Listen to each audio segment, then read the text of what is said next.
Hello everyone and welcome to LawBreakers. Now I wanted to actually release some gameplay of this originally, but those ideas kind of fell through and I wanted to get a video out today on this game because this game has been officially released today. It's freaking amazing and I love it.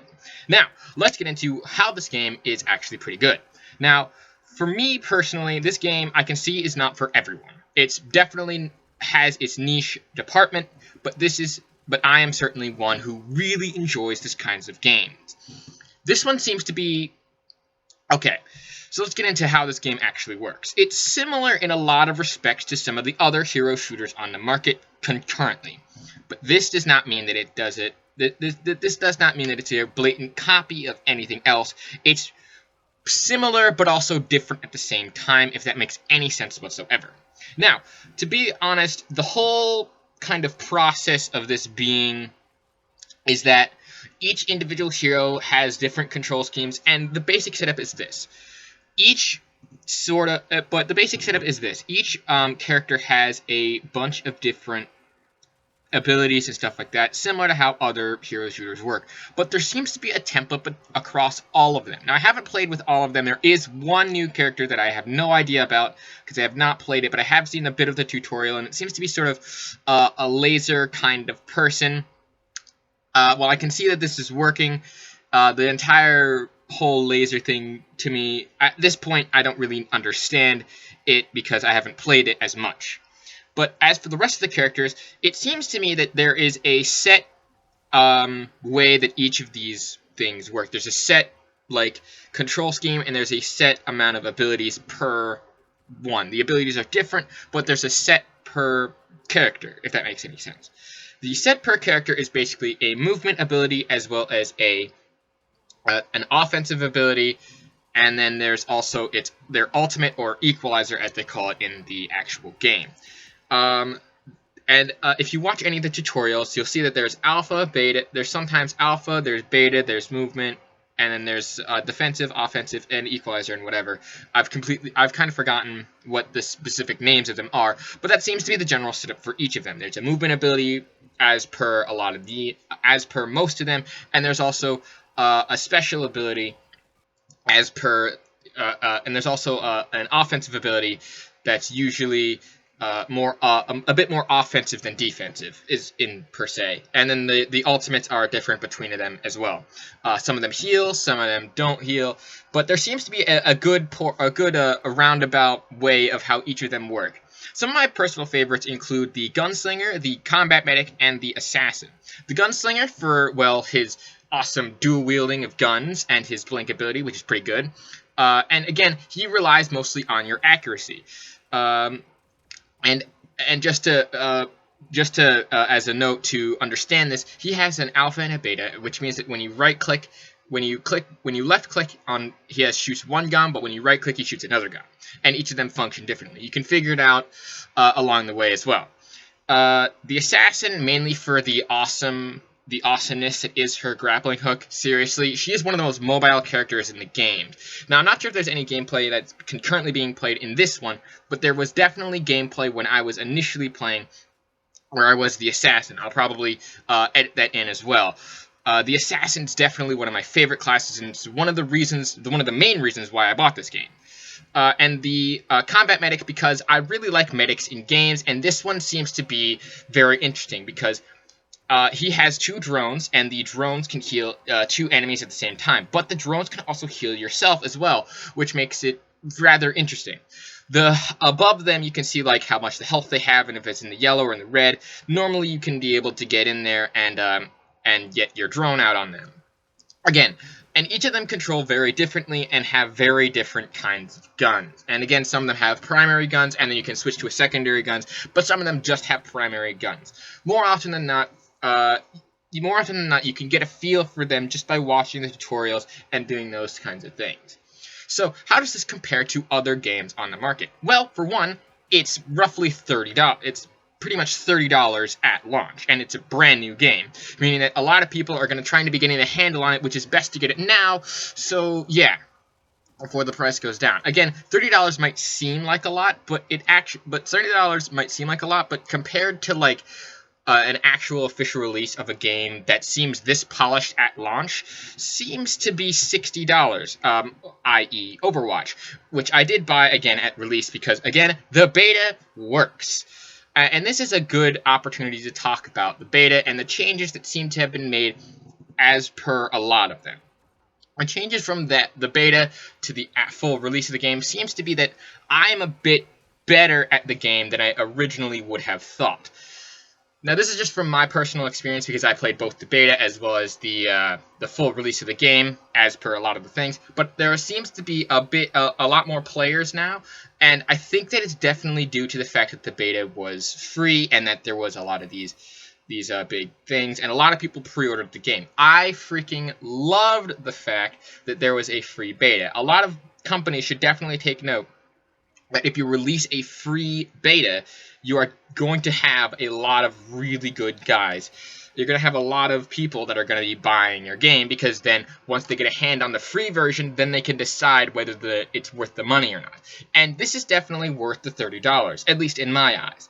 Again, as I said before, this game is not completely and utterly for every single person. It's more or less for those people who like the hero shooters, and less for the people who absolutely 100% want to go and basically it's definitely more so for the people who want to. It's definitely more so for the people who like games like Overwatch as well as maybe even Paladins. But there is one key difference between the two of these games, and that seems to be the gravity mechanic. Now, for those of you who haven't been keeping up with my review or first impressions of this, the gravity mechanic is very interesting. The maps seem to be set up in various ways that allow different movements. Very long hallways, very big hallways, tall ceilings, high ceilings, sometimes no floors, and a very nice low gravity.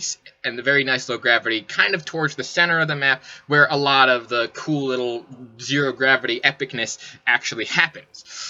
And it seems to encompass pretty much every one of the movement abilities as per a lot of the stuff. Again, with the high ceilings, you use your grappling hook, you can bounce off of walls, you can blink up and just shoot down on your enemies. Again, it's fast-paced, but it's also it's kind of like a controlled chaos fast-paced. It's faster than normal and can definitely be rather interesting. One of the differences between this game and Overwatch, one of the differences between LawBreakers and Overwatch is definitely the sheer fact that there doesn't seem to be that much rock, paper, scissors. It's more like who has the better overall skill in shooting. Again, this seems to be more skill-based as per player to player, rather than relying on the tricking of the abilities. Not to say that Overwatch is not skill-based, it's definitely skill-based, but there seems to be less counters per this one. As, i.e. in Overwatch, every character can kill every character, but some characters are more effective at killing other characters. Whereas in LawBreakers, it seems to be that way as well, but slightly tweaked that way. It's more along the lines of every character can kill every character, but you need to have the accuracy and player skill and know that character front to back in order to completely dominate that character. If that doesn't make any sense, let me put it in the simplest terms that I possibly can. Let's say you have an assassin who has a much lower health versus a titan. An assassin can definitely has a lot of more maneuverability, but so long as the titan can definitely land the shots on the assassin, which might be difficult a little bit, the assassin could more or less win with her abilities. But it seems to be on a bit more even playing field because, again, so long as the titan uses his abilities effectively and can counter as per some of the other things, the Titan can definitely block damage. It can block the maneuverability a little bit of the assassin, and can really help in a bit of a pinch. But again, so long as the assassin keeps on the move and understands how to fundamentally maneuver throughout the map and land those critical hits on the person, then the Titan will definitely fall. Again, that's just putting it in a very light sense, but it's definitely one that has to be played. Watching it, initially, you might think, oh, this is just another Overwatch clone. Well, not really. Again, as I said before, the actual mechanics of the game differ from Overwatch in a very interesting way that only can be really attributed to the fact by that you need to actually play the game. Playing the game is definitely one that you need to do because, again, it's $30. There are microtransactions, but again, it's all cosmetic. There is no pay to win on this game. Definitely not. I don't think the developers actually wanted to do that. Again, as stated before in my initial review of the beta, they said in one interview they definitely said that they wanted to be the Pepsi to the Coke, and that LawBreakers, they wanted it to be the Pepsi to Overwatch's Coke, and I definitely think that this shines through in a lot of the new senses. I feel that they definitely did away with a lot of the initial bugs that I had, which was when I booted up the game sometimes to record it, it would crash on me, it wouldn't start, and all that stuff. So I like that they fixed that, which is nice. I also like the fact that it seems to be a little bit more active, and that I'm seeing a lot less of the kind of bugs and stuff like that. And I kind of attribute that to the sheer fact that they had this beta, and the beta, again, really shows that when they have enough of a final product, they can get enough of a feedback between the beta and the full release to have a very smooth release. Now, again, when I initially played at very late at night, I found that it took me a little bit to get some games started, and for the initial time when I played it, it took me like a good 10 or so minutes to get into a game. But then again, it might have just been the time, and people were just getting on, and they were trying to get a lot of matches together. But again, I don't attribute that to the release of the game, as the release seems to have gone rather smoothly. Now, moving on to the balance of the game and how I initially feel on how each of the game modes and stuff works. I will have to say, the voice of the Blitzball is Justin Roiland. I looked this up. This is absolutely 100% true. And that's, again, I did not expect that, because at one point in the beta, I was like, is that Justin Roiland? And because I was watching Blitzball, I was playing Blitzball, and I was wondering, like, do I hear Justin? Because I heard his, like, inflections, and it sounded similar to how he would voice Morty. But again, I didn't hear it outright because, again, it was a little bit robotic. But I looked it up later, and I'm like, that's actually really cool. To see that they're actually willing to understand how a lot of this video game stuff works. And again, this is just the first game of their release, and they are looking to improve upon that. And I definitely can see that there is a little bit of improvement, but not too much. It's in a position where it's comparable to Overwatch in certain senses, but it's also its own game. If it makes less sense, basically what I'm saying is that this is definitely the Pepsi to Overwatch's Coke. And while it might not be as popular, might not ever be as popular as Overwatch, it definitely has its fair share of the market. I would definitely say that if you have $30, you should 100% definitely come into this game and buy it, because it's just so much fun. It's too much fun that I can't just say it all in this one video without going completely off on a rambling.